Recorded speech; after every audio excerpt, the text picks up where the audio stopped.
Agora vamos para a aula 6 do fascículo 9, a história que mudou a história. E o texto de hoje é Mateus capítulo 5, versículos 17 até 48. Nessa aula nós vamos ver a segunda parte, então, do Sermão do Monte. Bom, o que nós temos aqui nesse trecho? Nós temos, mais uma vez, o esclarecimento de que Jesus não veio estabelecer uma nova lei. Ele não veio, inclusive, não veio abolir, ele fala nesse texto, não veio abolir a lei, ele veio cumpri-la. Lembra que Jesus, ele veio como um judeu debaixo da lei, né? Ele veio cumprir a lei em dois sentidos. Ele veio cumprir a lei no sentido de que ele foi a única pessoa, o único ser humano que conseguiu, de fato, cumprir toda a exigência da lei, nunca caiu, nunca pecou, nenhum item da lei ele jamais transgrediu. Então, nesse sentido, ele cumpriu a lei. Depois que ele cumpriu a lei, ele também a encerrou no sentido de que o seu sacrifício lá na cruz encerrou as necessidades de cumprirmos as exigências da lei, porque agora nós podemos já ter o sacrifício resolvido, realizado, e então nós temos a graça à disposição e a salvação por meio da fé em Jesus Cristo. Agora, ele não invalidou a lei.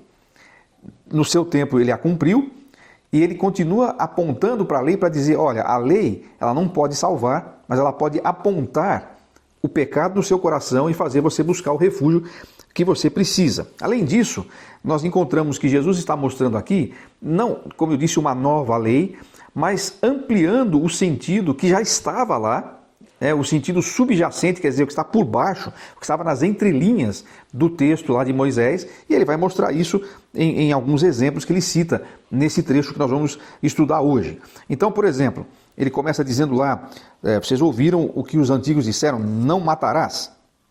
Mas eu digo para vocês, isso aí está no capítulo 5, versículo 21 e 22, esse texto eu vou ler, os demais você pode depois ler conforme estão anotados aí. Né? Ouviram o que foi dito aos seus antepassados, não matarás, e quem matar estará sujeito a julgamento, mas eu lhe digo que qualquer que se irar contra o seu irmão estará sujeito a julgamento. E mesmo critério ele vai apontar, por exemplo, quanto ao não adulterarás, ou aquele que se divorciar deve dar carta de divórcio, qualquer que seja a situação e tal. Então ele vai citando alguns mandamentos para dizer assim, vocês estão encarando apenas a estrita letra da lei. Então estão interpretando não matarás como não tirarás a vida de alguém de forma violenta. Mas eu quero dizer para vocês que o que está por trás desse mandamento é muito mais do que isso. O que está por trás desse mandamento é a proteção e a valorização da vida em todas as suas esferas, em todas as suas instâncias.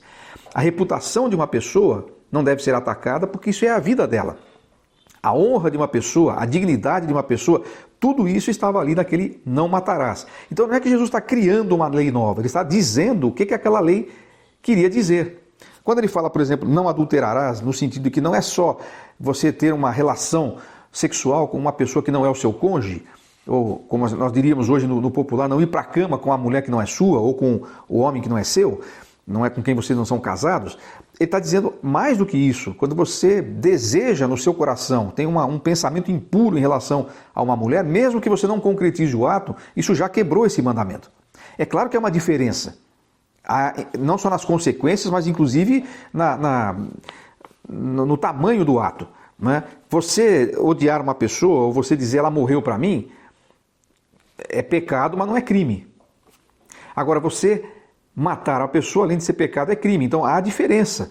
Né? É claro que há diferença entre você desejar uma mulher e você concretizar esse ato.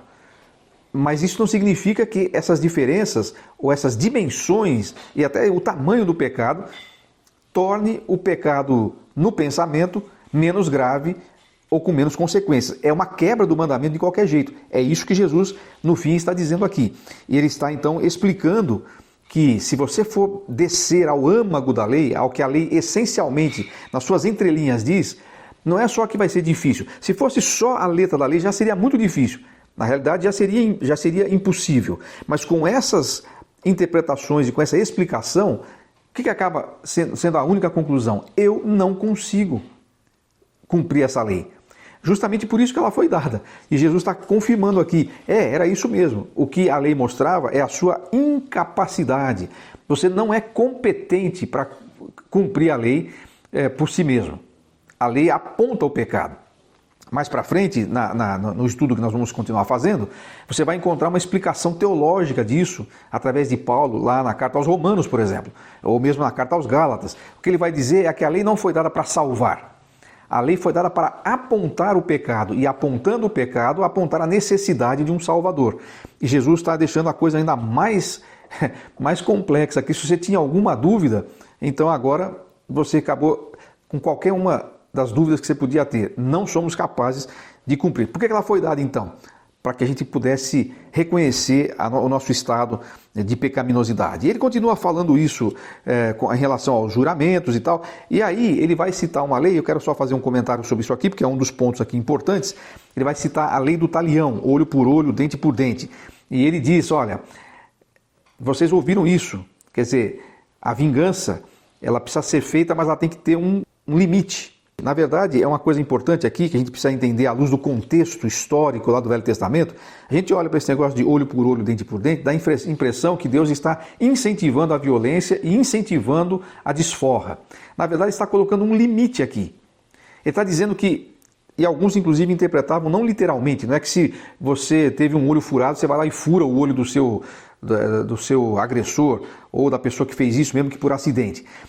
Não está dizendo que é literal aqui necessariamente, mas o que ele está dizendo é que tudo o que você faz de mal para uma pessoa é passível de uma retribuição na mesma medida. Algumas vezes, ou na maioria das vezes talvez, injúrias desse tipo, machucaduras desse tipo, eram indenizadas. E essa indenização tinha que ser proporcional ao dano causado. Era disso que se tratava a lei do talião. Mas Jesus, ele propõe uma coisa ainda mais inovadora. Ele diz, olha, sabe o que é o melhor mesmo? O melhor mesmo é que você não se preocupe com os seus direitos, ainda que legítimos. Encerre as demandas e evite confusão. O que não significa que quando uma pessoa faz um mal a outra, ela deve usar isso aqui como desculpa. Não, você tem a obrigação de não levar isso a ferro e fogo. Não, nós temos que ter responsabilidade com aquilo que a gente faz. E a lei do talião demonstrava isso. Mas o que Jesus está dizendo é, não fique nutrindo esse sentimento de que eu tenho direitos e eu quero me vingar. A retribuição, ela é devida e deve ser feita no limite ou até o limite do dano causado, mas não fique nutrindo, né, essa questão aí de eu vou me vingar e eu tenho direitos e assim por diante. É interessante como ele vai expandindo os conceitos que já estão ali na lei, né? E depois ele vai falar lá sobre o amor ao próximo. E aqui também é interessante, porque a lei dizia já que era para amar os inimigos, mas a lei não dizia em lugar nenhum que era para odiar os inimigos. A lei dizia que era para amar o próximo, e isso incluía os inimigos, mas eles chegaram à conclusão de, se eu tenho que amar meu próximo, então o próximo que não é muito amigo, eu tenho o direito de odiar. Jesus falou, não, você tem que amar os inimigos e orar pelos que perseguem vocês. É interessante, até pecadores podem amar quem os ama. É fácil. Agora, só aqueles que conhecem a graça de Deus é que podem amar aqueles que os perseguem, né? Porque aí já o patamar é diferente. Bom, nesse trecho, qual é a lição do dia? A nossa atitude para com a palavra de Deus, no caso aqui com a lei de Deus, define o que a gente vai ser. Se lemos a Bíblia como Jesus lia, agradamos a Deus, elevamos o nível da nossa espiritualidade como nunca o fizemos. Mas se nós lemos como os fariseus e intérpretes da lei, a gente está se enganando. A gente está tentando criar aí um jeitinho de fazer aquilo que a gente consegue e deixando para lá aquilo que a gente não consegue, mas não é essa a proposta. A proposta é, nós temos que fazer tudo o que está lá e precisamos depender da graça de Deus para isso. Então essa foi a nossa análise aqui da segunda parte, aula 6 do Evangelhos 1.